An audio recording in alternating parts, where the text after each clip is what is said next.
Good morning, everybody. How's everybody doing? Well, good morning for me.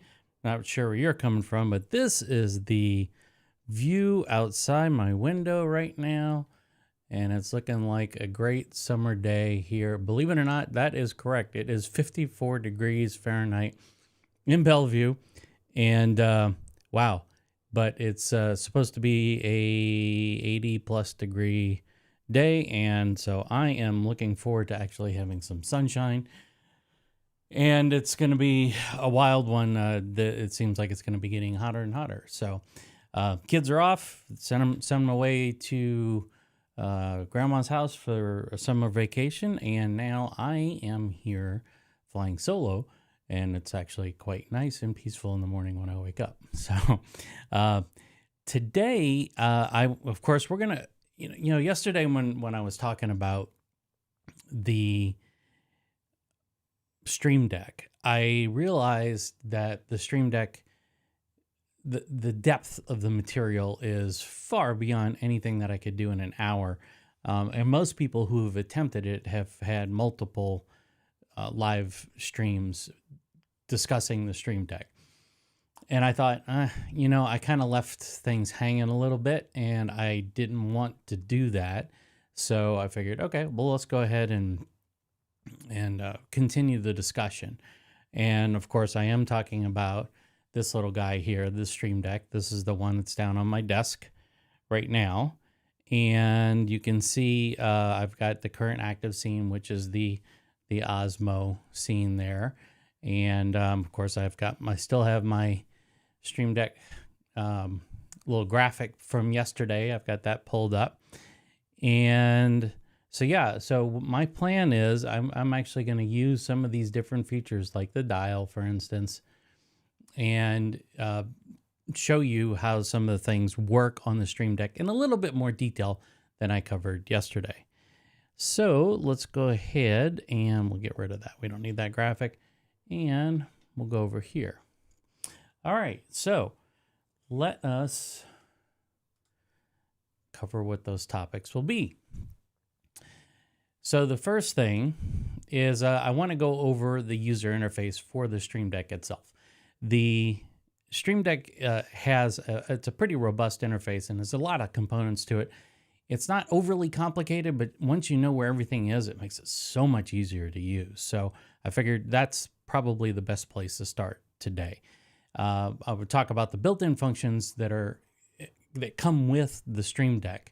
But the real power comes through the plugins, the things that you can add on. And generally speaking, the plugins are free. So you don't have to spend any money just to get enhanced functionality on the Stream Deck. That's not always the case, but generally speaking, that's the case. And then we'll talk about some custom buttons and what does that mean, custom buttons? What's involved there? Custom buttons are actually nothing more than taking a series of commands and putting them into a single button, kind of like a macro, but you can do so much with those. So I figured that's also a good topic to cover in a little bit more detail. And then finally, organizing your Stream Deck for your show, which I'll raise this hand because you can see this one. I am very guilty of not doing correctly, mainly because I go through so many different streams and different topics, and I just need to spend a half day organizing my Stream Deck software so I can get it to the point where it's something that I can navigate, I'm good with, and then it's just one of those things where you learn by doing, but you don't know until you try it, right? So you don't know what's the right flow. And so I figured this is a good way to discuss that, especially when you have limited buttons. Like the Stream Deck Neo that just came out recently has limited number of buttons. The Stream Deck Plus, this guy that I'm on here, that also has a limited number of buttons, but it's also got the slider panel and then the knobs. So all of those things go into, how do you design the flow for your Stream Deck? So let's go ahead and go into live demo mode here. And let's see. Yes, they are, Neil. 100%. And let's see. And I pressed that button, but I believe it did not go. So yes, it did not go. All right, so we're in live demo mode. So this is how I have mine set up. Now, notice if I go back to the Osmo here, you can see that I'm mirroring between the two interfaces, right? So this is what you see here. What you don't see are these two buttons because these are here. They're in what's called the pin category. And they're not showing, they don't show up here. And that's interesting to me that that's not actually showing up in the Stream Deck software. Okay, well, I'll have to look into that. I know it works because I've seen it, so we'll have to see what's going on there. Okay, so we're looking at the Stream Deck. And as far as the software here, you know, basically this is a representation of what you see on your Stream Deck. Right now, if you have the Stream Deck Plus, which is what I have, this is going to be identical to the button layout that you have up here. And then the slider panel down below that has not only the digital readout, but also you can slide back and forth, right? And go between the pages that way. That's a very useful feature. And of course the knob. So one of the things, if you look up here in my scenes window, if you see that, if I say I've got this knob set to select scene, if I turn it, you see how in Ecamm, let me see, I'll zoom in there. You see as I turn it, it lets me go to the different scenes. And then if I press that button, like if I go, let's see here, we'll go to this one just real quick. You see it changes that scene on me. Go back to Osmo, boom, right? So that's pretty useful to have this, you know, basically control this selector. So I was just using that actually to select. I created a screen sharing copy because I wanted to make some slight changes to my screen sharing options. And I didn't want to create an entirely new scene. So I just duplicated it. And then I used the select scene and I hit the space bar and then it took me over like that. And let's get out of that zoomed window so you can see.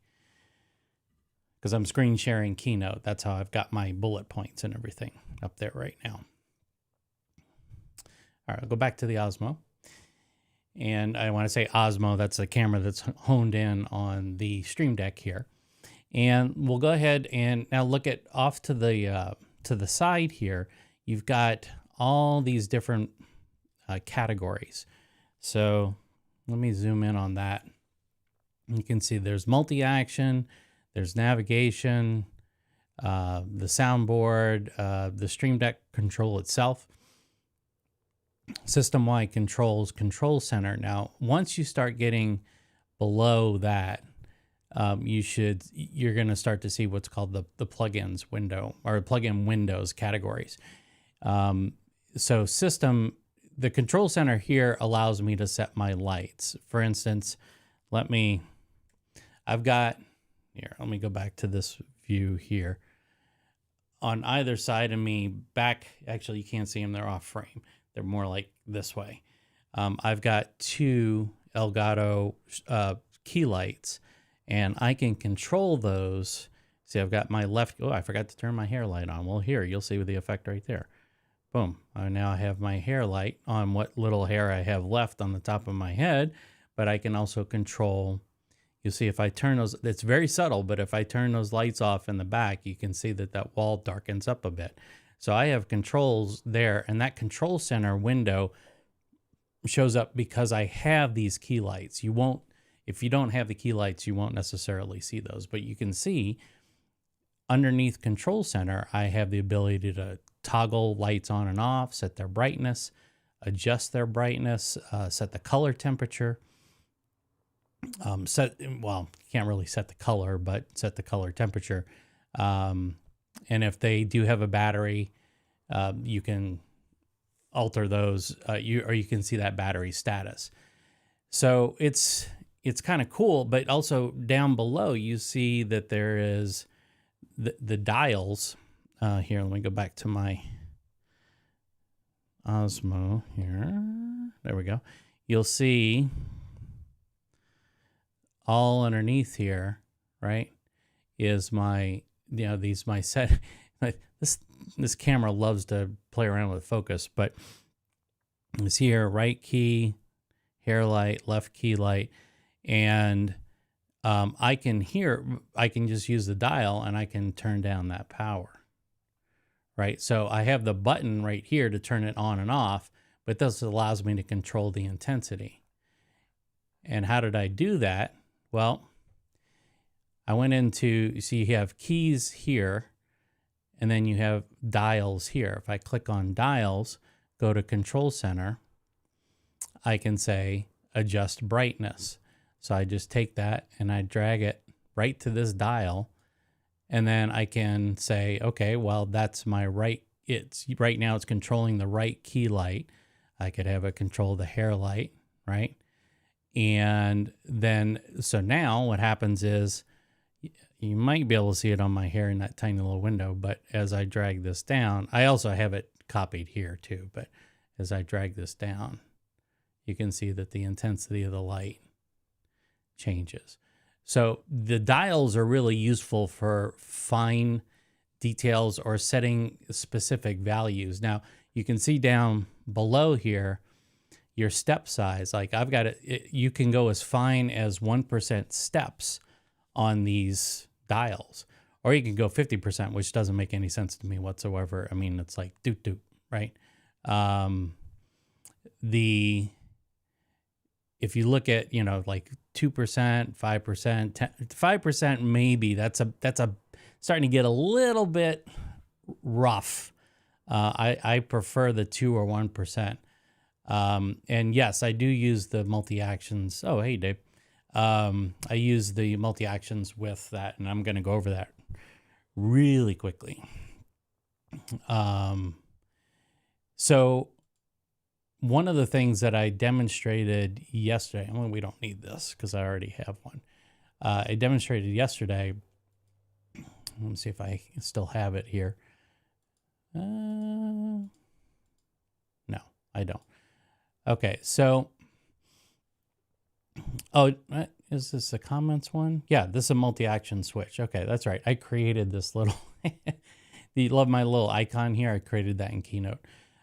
So you can see off to the right here, you see keys, and you got multi-action, you got multi-action switch, and then you got a random action. Now, personally, I'm not a fan of randomness.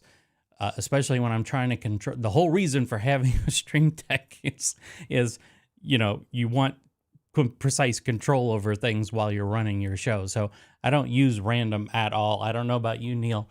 I do not, and I actually never play with it. But the multi-action button it basically will take. If I take multi-action here, drag it in, I can now grab any one of these actions off to the right and drag them in here and then order them exactly like I want. So it's like executing a series of macros, which is great if you're trying to do a bunch of different things at once. For instance, what I would do is I come in the morning, and if I wanted to turn my studio on, this is before I had stuff running on different platforms, but when I had my entire studio running on Elgato hardware, I found myself just pressing one button and it would turn on my lights, set them to the right color temperature. It would basically get my studio completely up and running, and that was with a single button push, which is really cool. So you could, for instance, you could turn your lights on or off. Now, what's really cool is with this one here, you can just say all, for instance. So if I've got multi-action all, it'll turn them to on. All lights go on. If you have multiple lights, if you have a lot of key lights, I don't know why you would, but if you had a lot of key lights, you could probably subdivide them and then just have those groups go. But I personally don't see the need for that. I think that would be kind of just excessive. I don't think you need that many key lights in your studio. As it is, it's already starting to warm up in here. and I've got all the lights on right now, so I think I'm well lit given the situation. So let's go back up here, and the one that I do appreciate a lot, actually, and I have it in my comments. This one here, this is a multi-action switch. Now, if I dive deeper in, this is this guy here. So if I go in and I just deal with a multi-action switch, I've got multi-action 1, so it's state 1, state 2. Best way to think of it is an on-off switch for a light. So if it's always hitting the on state, it's going to execute anything that's inside this series of actions. And then if you have it in the off state, and it'll automatically switch. So for instance, you put all of your actions inside the multi-action 1 after it successfully or unsuccessfully executes those. If it skips over, has to skip over anything, I'll just go to the next one. And then at the end of those actions, it'll switch over to 2. So you have 2 different states for this button. And what I did with this guy here, this is a multi-action switch. So you can see here, add the last comment, and then that's my eCam operation. So I'm telling it to add the last comment and then hide the comment. So rather than having 2 different buttons, one to show the comment, one to hide the comment, I could just press it once, comes up, and I press it again and it goes away. So that is where a multi-action switch would come in really handy. It has 2 states. And like I said, I like to liken it to an on-off switch. That's my personal, the thing is with multi-action, and actually the way things work with all of the Stream Deck stuff is that sometimes there just becomes these disconnects and buttons stop working. And I don't know if it's necessarily tied to the plugins that you put into the screen or into the buttons, or if it's the actions from the plugins, or if it's the Stream Deck software itself. For instance, if I have eCam reliant actions, sometimes those actions will not execute, but more often than not, like Neil, I know you use the MIDI keys. I've had the MIDI keys work great first couple of times and then just start failing. I've also got on here some of the other plugins. I've got a ton of these things. I don't know why I put the CPU one on there, but where was it? I think it's under MIDI. Yeah. So there's MIDI, but then I had another one, which was, where'd it go? Where did it go? I believe it was shortcuts, unless I deleted it. Yeah. So launch shortcut, which by the way is broken in OS 10.15, 10.15, 10.15, whatever. Sequoia's shortcuts don't work, which is kind of a drag. So I'm sure they'll fix them at some point, but they do not work right now. So this shortcut, for instance, if I told it I wanted a shortcut in done, okay, launch shortcut, and I could tell it like this particular series of commands sometimes would just fail, and I had no indication other than I went back into the button, I kind of kicked it in the head, and it started working again. So if you notice that you have some third-party plugins that you've downloaded from the Elgato store, which is this guy right here, and that pulls up the Elgato store, which is this. You can download plugins, but buyer or downloader beware, because not everything works correctly, and you get what you pay for. So if it's a free plugin, now I'm not saying this with eCam because the eCam buttons seem to work, but if you download some free plugins, you may notice some quirkiness with them. So I I do not need that because I know it's not going to work no matter what. And this one can go away as well. And again, you can see how it's updating up in the main screen. So as I'm making changes at the software level, it's updating the hardware for me, right? And, you know, all my buttons are still working. So again, I don't know why these buttons are not showing up inside. These two right here are not showing up inside. I can see this one is not currently configured, and I thought I pinned it. Let's see. Come on. Yeah, I thought I pinned it. Let's go ahead and pin it. And, oh, there it is. Okay. Oh, interesting. Oh, by the way, that's my name. That's who I be. So that's how I launched my little, that particular animation was created inside of Keynote, and I added the sound effects after the fact in Final Cut. Same thing with this guy. Animated. And here I'm actually, this particular script is running two different animations, or not. I call it a script. It's more of a multi-action, right? So if I go back to that button here, and you can see 3 actions. So I've got show hide overlay, which is my like and subscribe animation. And then I've got a delay set up. Where does the delay come in from? That's over on the right-hand panel, right? So you've got all these different options here. And sometimes it's just so much, you just type in delay. There it is, multi-action delay. You drag it in. It's in milliseconds, right? So 1,000 milliseconds is 1 second. So if you want it to go 3 seconds, you would do 3,000 milliseconds. It's pretty straightforward. And then I have it trigger the website. So again, if I press this, you'll see it goes like and subscribe, then the website comes up.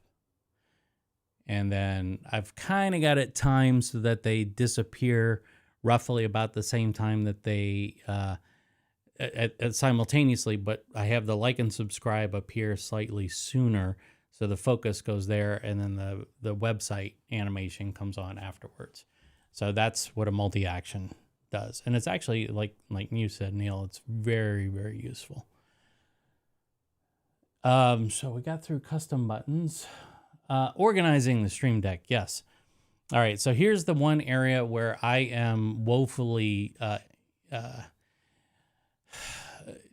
I can't ever seem to get a firm grip on these things. And that is the fact that when you're organizing your Stream Deck, you know, you've got the show layout. The way I like to do it is I organize my Stream Deck pages based on the flow of my show. Now, when I say that's what I do, it's more like that's what I intend to do, but I don't necessarily do it that way because sometimes things will come to mind and I'm like, oh yeah, I should have done it this way. So you can see, for instance, this is page 1 of this. And so I've got, see, this is page 1. This is kind of like, if for instance, page 2 is my opening and closing scenes, and then I've got my credits. So I run the closing at the end of the show, and then I run the credits right after that. And the credits scene has and we're going to go over scenes and overlays tomorrow, by the way, in more detail. But I have my credits scene that actually has an animation playing that ends the stream. So that's the end of the show. So it plays your credits and then boom, just kills the stream at the end. But I've got this guy set up as my opening screen. So I launch the show with this, but you can see what happens here. If I click it, it runs the scene, right? And then I have it go to switch profile and it goes back to page 1. So really what I should have it be is this is page 1, and then it goes to page 2, and page 2 would be this. But of course, that would involve reorganizing things, and I'm only doing this series for 2 weeks, so I'm not going to bother doing all that. But that's the best thing that I could see, you know, is you organize your series of buttons. Now, I only have 8 buttons to work with, but I also have 4 dials to work with, and those can be useful, but they also, their functionality is governed by the dials feature that appears, you know, or the actions over on this side. So for instance, here you can see I've got my mic level, my effects level. Right now I've got the 2 select scenes on either end. I could select a sound and drag that. I don't want to do that there, but do select sound. So now I can, you know, play I got my different sounds here. So like that, you know, I can select those. I don't use those that frequently. Frankly, I actually don't use the sounds or the sound effects panel within Ecamm all that much, because I like to have a little bit different control over that. For instance, like I was saying, my lower third that shows up here, that sound is not independent of the graphic. It's all tied together, right? And I created that, a WebM with that, and then it gives me that overlay. So really what I have to be cognizant of is my sound effects level, which is why I have it down here. I have it, you know, set up here so that I can control that, because otherwise, if I did something like 50% and I ran that, hold your ears, guys. It might not be too loud, but... Oh, wait, is it even playing? I didn't see any. Let me see.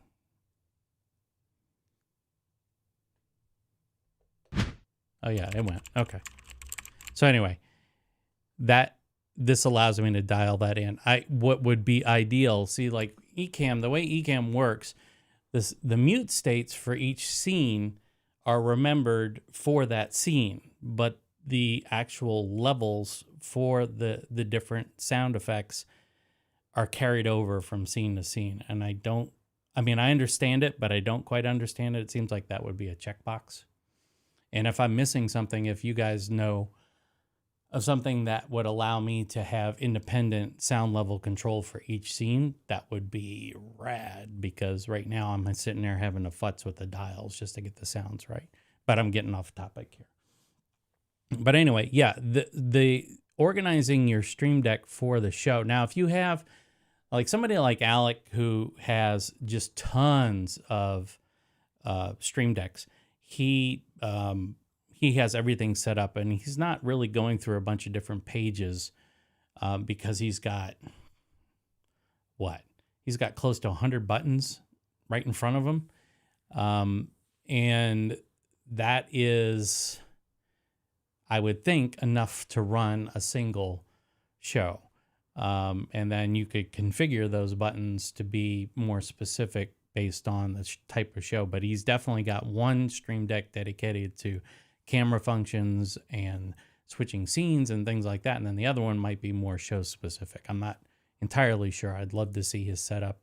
But like all of us, we just kind of change, you know, we just kind of go through things, and I like it this way, or I like it that way. It's fine, whatever. Let's see, what does Neil say here? Yes, folders those are key. I have not played around with folders too much at the hardware level. I've used them more.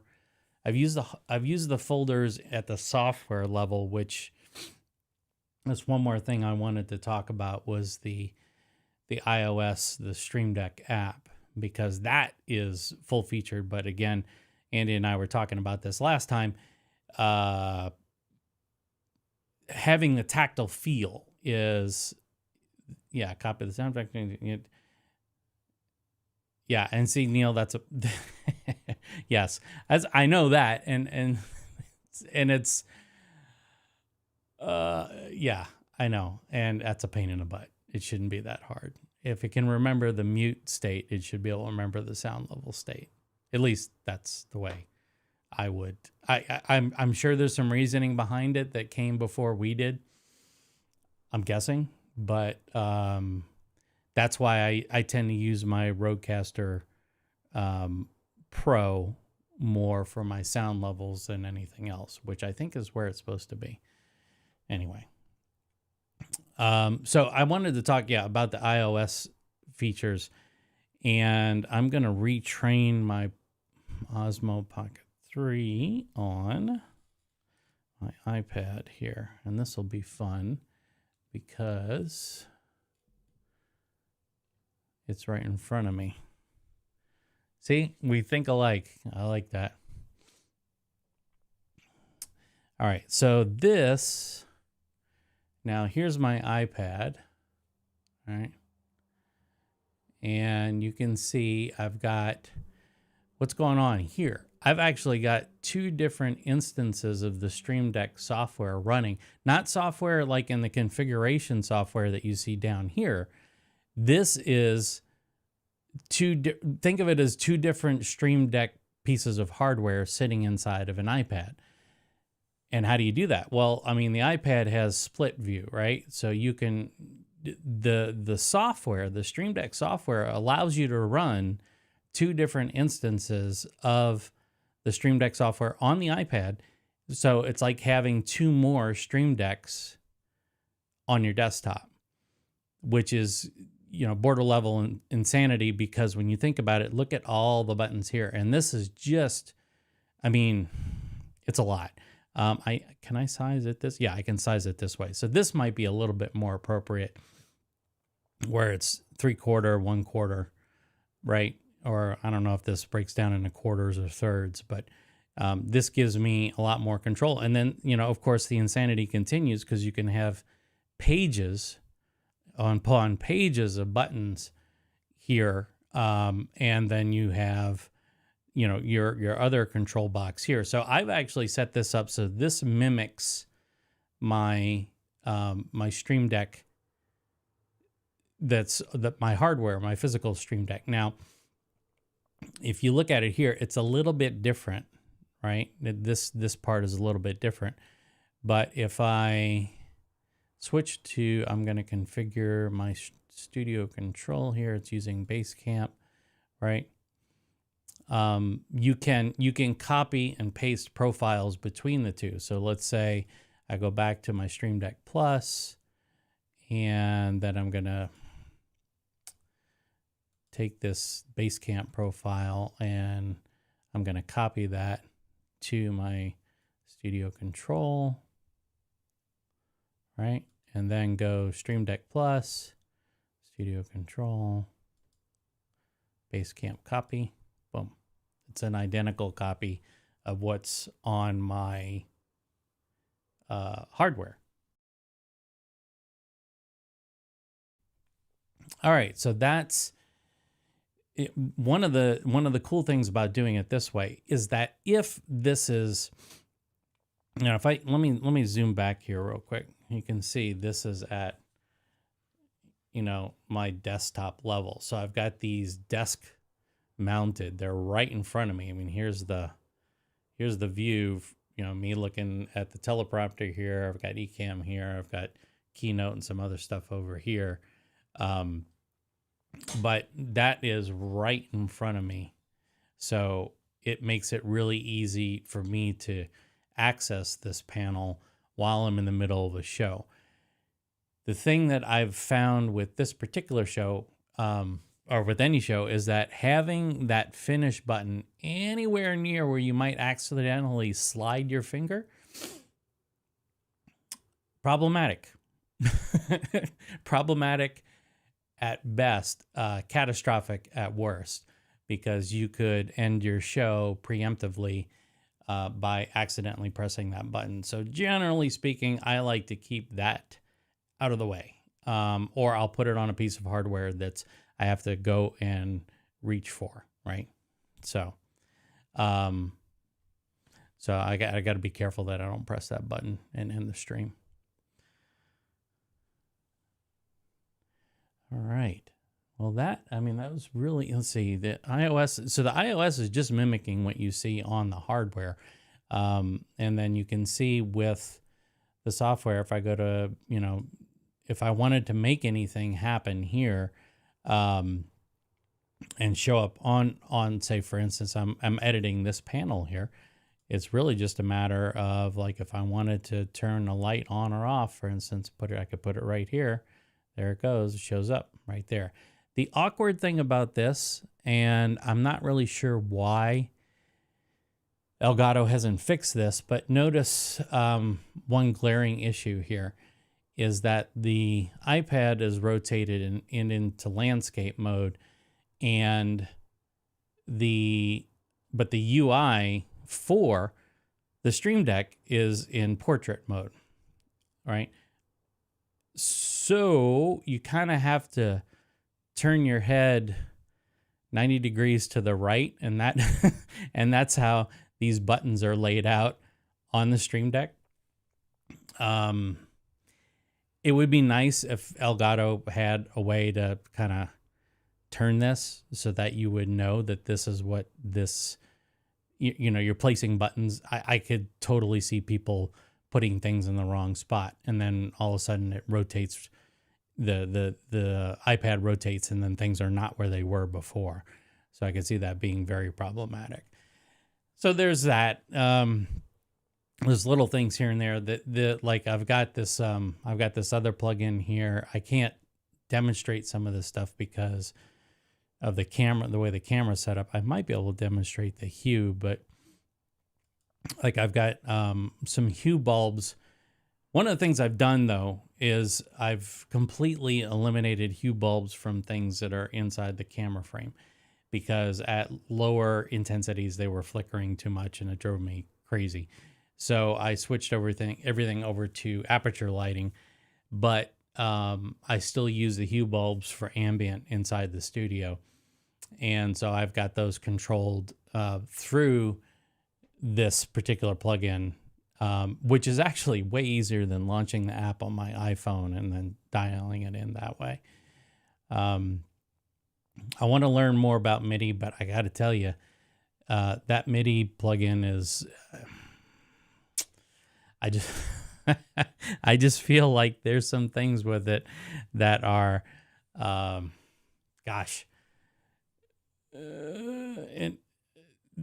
they're a challenge. And mapping, for instance, and I did exactly what you did, Neil. I was mapping functions from the MIDI controls to my Rodecaster Pro and back, and I was not getting the results that I wanted, and it was kind of frustrating. So some of the plugins are great, others are not so much. I haven't played around with the Uno overlays. Uno control. Oh, that's the control. Okay. All right. So I guess you would plug in the control field here for, well, let's try that real quick. Uno control. Okay. And then the Uno token. So let's go ahead and launch.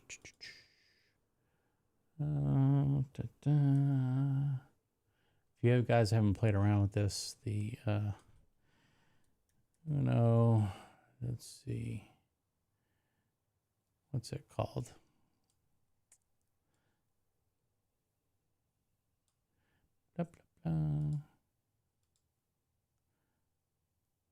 Your browser window is too small. How dare you? Okay. I think it was, what's the, God dang it. I have it in Safari. I've been going back and forth between Safari and Chrome. There we go. Overlays.uno. That's what I want.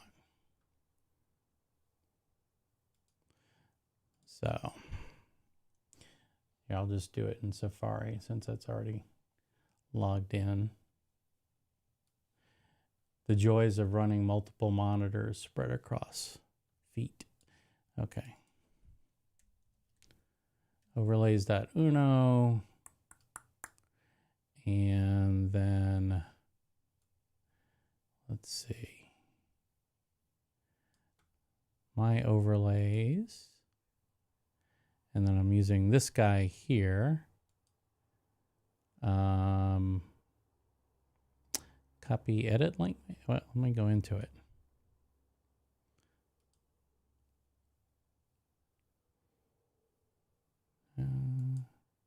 Open. There we go.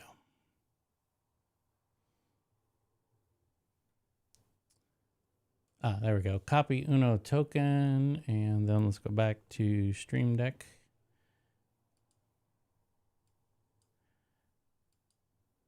And click on that guy. Uno token. Okay. Okay, so show overlay. Okay, that's all right. So if I press that, I don't think it's going to show anything because of the, doesn't the web widget have to be there? I think so. Maybe if I go later, let's go over to the one where I know that overlay exists. Going to go to our outside tab here. Was that? Okay, that's not changing anything. Action, show overlay. Okay, let's see. Next slot. Take slots. Okay.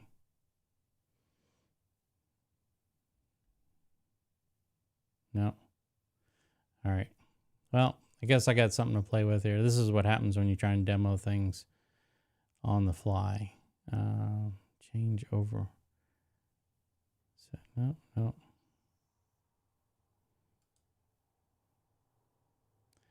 Let's see.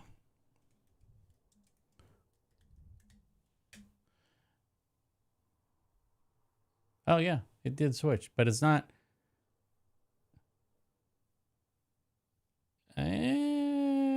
It's not 60 degrees in New Orleans. I know that much. Interesting.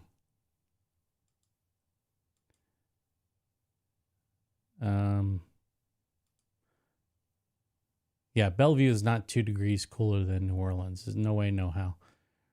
Yeah, there you go. Okay, that makes more sense. 82. Okay, so yeah, I'm not really sure about that plugin, guys, for the Stream Deck. Maybe I'm trying to demo on the fly, so I'm sure there's some things that I am not getting correct, but that's okay. It's okay. The beauty of live, right? All right. Well, we're going to go away for now. And away it goes. And then we'll go back to my iPad. So, yeah, you can see here I've got over to the left, by the way, this is my Rainy Cajun show that I do. I've got different triggers for the little guy that pops up on the screen and it plays a sound. And I've got scenes that I can go through and blah, blah, blah. And this thing has not been updated in a while. Yeah, I don't even use the Insta360 link, really. I mean, I do use it. Actually, this is this feed, which looks pretty dang good. The outside feed. That's the link right there. I mean, it doesn't look half bad, and I think that's running. Hey, George, I don't think that's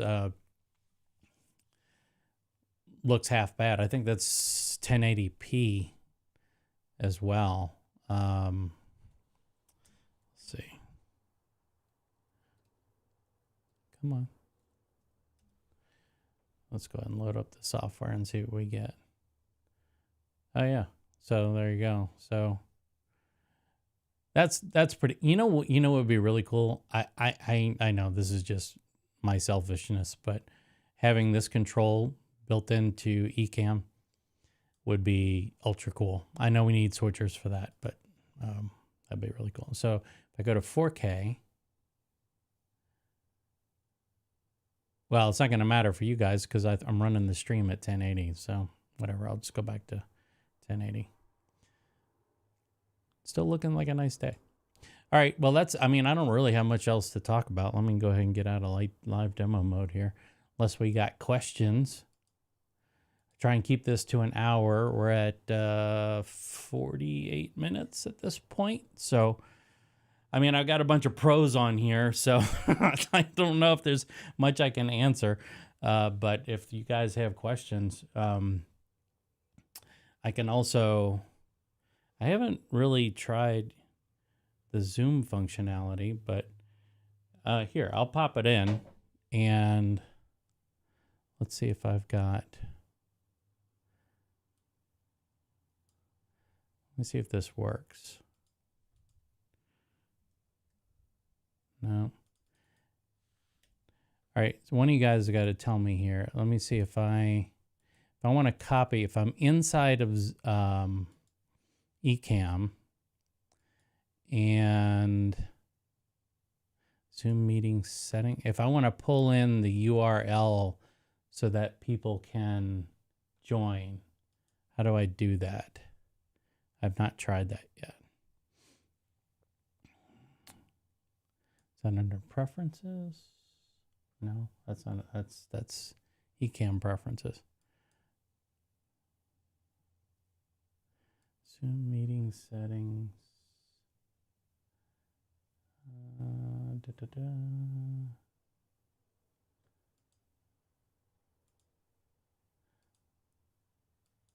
There's got to be a way for me to share my Zoom URL, right? From within Ecamm. If I do new meeting, maybe that's it. Ah, okay. So I've got that set up. Oh, invite link has been copied to the clipboard. Got it. Okay, here we go. Hey, Lala. Okay, there we go. So see if that that works.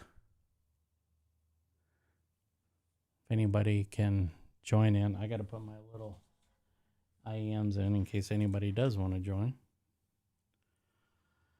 Because we're supposed to be doing that, right, guys? We're supposed to be talking on Zoom.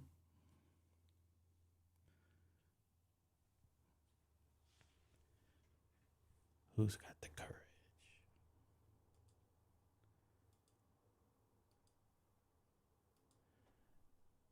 I'll keep this going here.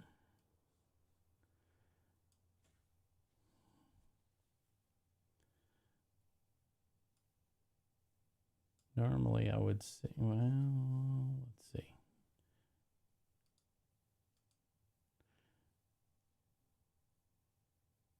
Nope. Okay. Well, you missed, I went into a lot of detail regarding the, some of the customization settings, but you can catch it on the replay. I don't know. Did you get a chance to back up your profile, update the software, and then restore the profile just in case?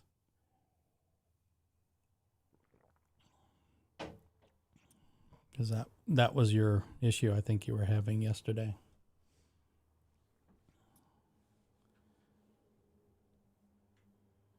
And God, what am I, 15 seconds ahead? I'm not really sure.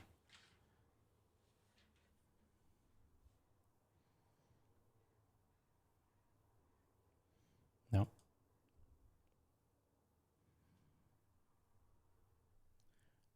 Okay.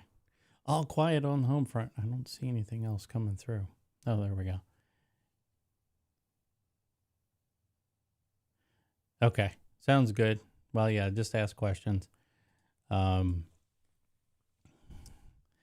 There's a lot with the Stream Deck, and that's why Alec put together a fairly comprehensive, even Neil, put together a fairly comprehensive set of videos on configuring the Stream Deck. There's a lot there. It's a deep product. It's as deep as you can make it, but there's also things like I really wish there was a loop function in there. That would solve a lot of problems for me as far as like, setting a delay timer, then running a loop, and then going back, setting a timer, and then, pressing that button again would cancel the loop or would break the loop. That would be really cool. for me, like if you want your, this is where randomness would actually come in nicely. Well, not always, but for instance, if you wanted a random timer that was within a specific range, like a random delay, I guess, that was within a specific range that could fire off a loop that would trigger like an overlay. That would be really cool. I wish that there was something like that, but yeah, it doesn't exist right now, at least as far as I can tell. So, all right. Well, I mean, we're 54 minutes in, and I don't see anybody wanting to come on, so I'm going to go ahead and wrap it and start my day. Thanks everybody for joining in. I hope, again, for those of you catching us on the replay, this is me. My name is Jeremy. And if you found any of this content at all useful, please like and subscribe, and head over to basecamp.pro for more info, more classes, reviews, all that kind of fun stuff. So until next time, tomorrow will be overlays and scenes. That one will be more in depth though than your typical, getting started with Ecamm. I'm going into it with a certain level of assumption. I mean, there's plenty of beginner videos about scenes and overlays. This is going to be much more about scene organization. Live tomorrow. Because today's still Thursday. Yes, it is Thursday. So got one more tomorrow, and then all next week, Monday through Friday next week. But we're going to go through folders in scenes, duplicating scenes, time scenes. We're going to go through overlays. Specifically, I want to talk about animated overlays because that seems to be a big question for a lot of people because of the fact that animated overlays, when you try and drag in certain types of files, the Ecamm asks you if you want to do it full screen or if you want it to be, a file, an animation without audio. And it's like, how do you fix those kinds of things and getting through that? And I know a lot of people know this, especially some of the pros that tune into this, and that, it's fine, but we can also have a discussion on that too. And I will open up Zoom tomorrow, and if people want to jump in during the Q&A, I'll be more than happy to bring in folks, because the more practice we all get, like Katie has said, the more practice we all get with Zoom, I think the better we'll be able to discuss it with the various users that are out there. Okay, well, we'll go ahead and wrap it. Great. Glad you could drop in. And Neil and George, thanks so much. And my cousin David for even dropping in early. And I believe Andy was here for a brief comment. So that was great. And I'll see you guys back here tomorrow, 6:30 a.m. Pacific time. And you can figure that out for your own local time. All right. Until then, folks, have a good one.